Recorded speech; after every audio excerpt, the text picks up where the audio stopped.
వెతికి వెతికి దేవానికి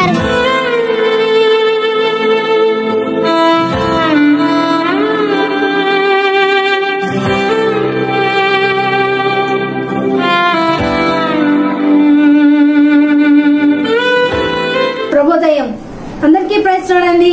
బాగున్నారా? ఇది వాగ్దానము. నెహెమ్యా గ్రంథము 8వ అధ్యాయము 10వ వచనము. మీరు దుఃఖపడకుడి, యెహోవా యందు ఆనందించడం వలన మీరు బలమొందుదురు.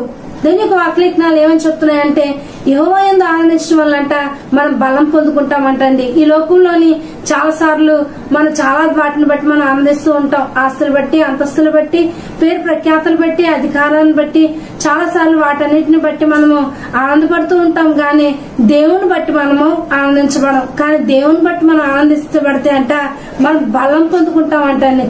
అలాగా బైబిల్ గ్రంథంలో ఎవరైనా బలం పొందుకున్న వారు ఉన్నారా అంటే ఖచ్చితంగా ఉన్నారండి. అపోస్తలుడైన పౌలు గారు, శీల గారు, ఆయన వారిరువురు కూడా సువార్త ప్రకటిస్తున్నప్పుడు పూతలైన దయ్యాన్ని వెళ్ళగొట్టినప్పుడు వారిని అధిపతులు ఏం చేస్తారంటే వారిని కొడతారు, రక్తాలు చిందించేలా చేసి వారిని చాలా ఇబ్బంది పెట్టి చెరసాలలో వేస్తారు. చెరసాలలో వేసిన తర్వాత అయినప్పటికీ కూడా వారు దేవుని మీద ఆధారపడి దేవుని మీద ఆనందించి ఆ రాత్రికాల సమయంలోని పాటలు పాడుతూ దేవుని స్తుతించినప్పుడు దేవుడు గొప్ప కార్యం చేసి అలాగే పౌలు శీలలు దేవునికి బలాన్ని పొందుకుని ఉన్నారండి. ఈ ఉదయకాల సమయంలోని నీవు కూడా దేవుని మీద ఆధారపడి ఉంటే ఖచ్చితంగా దేవునికి బలాన్ని పొందుకుంటావు. ఆయన యందు ఆనందించినప్పుడు గొప్ప కార్యాలు, శూర కార్యాలు మన జీవితంలో కూడా జరుగుతాయి. ప్రార్థన చేసుకుందామండి.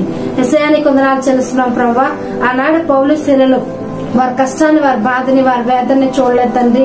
అయ్యా యెహోవా యందు ఆనందించి వారు బలం పొందుకుని ఉన్నారు, గొప్ప కార్యం చేశారు, అనేక మందికి రక్షించేవారుగా ఉన్నారు. అందుని బట్టి మీకు వందనాలు చెల్లిస్తూ మేము కూడా అట్టి వారి ఉండే భాగ్యం దయచేస్తుందిగా వేడుకుంటాం. నజరేయుని నామములో ప్రార్థిస్తున్నాం తండ్రి. ఆమేన్.